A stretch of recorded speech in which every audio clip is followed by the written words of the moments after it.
Pinangangambahang maapektuhan ang mga perang padala ng mga OFW sa Amerika sa kanilang mga pamilya rito sa Pilipinas. Isinusulong kasi sa US Congress ang One Big Beautiful Bill na planong taasan ang tax sa remittances ng mga hindi US citizen. May unang balita si Mav Gonzalez. Hanggang 3.2% ang posibleng mabawas sa padalang pera ng mga Pilipino at iba pang non-US citizens palabas ng Amerika.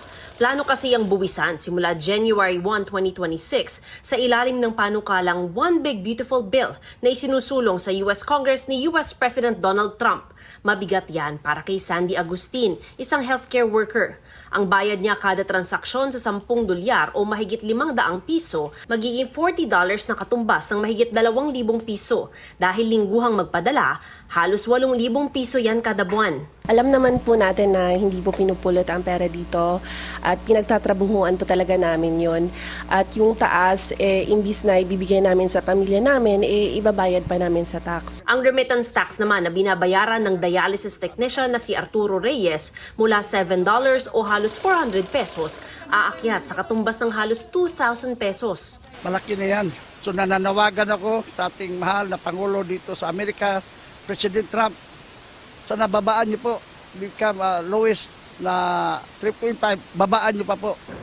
Bukod sa magmamahalang gastos, posible ring ma-expose ang immigration status ng isang sender dahil sa bagong verification na ipatutupad sa mga remittance center.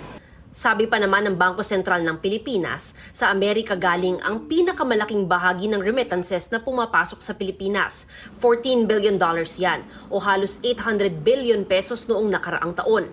Pero sabi ng palasyo, ayon sa Department of Finance, 20% lang ng nasa 4.4 million Filipinos sa US ang maaapektuhan ng panukala kung maisabatas.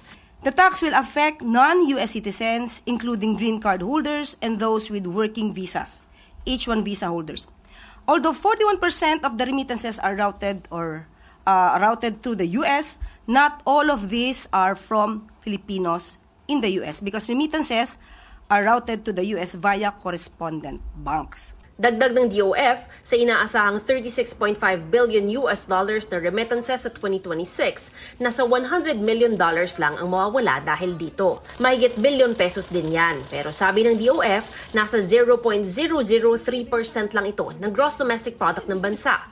Gayunman, kung mismong mga pamilya umaasa sa padala, aminado ang palasyo na may epekto yan. While we see the estimated effect is minimal in the economy, it may be substantial for many families who solely rely on the remittances from a family member in the US, talking about non-US citizen. Ito ang unang balita. Mav Gonzalez para sa GMA Integrated News.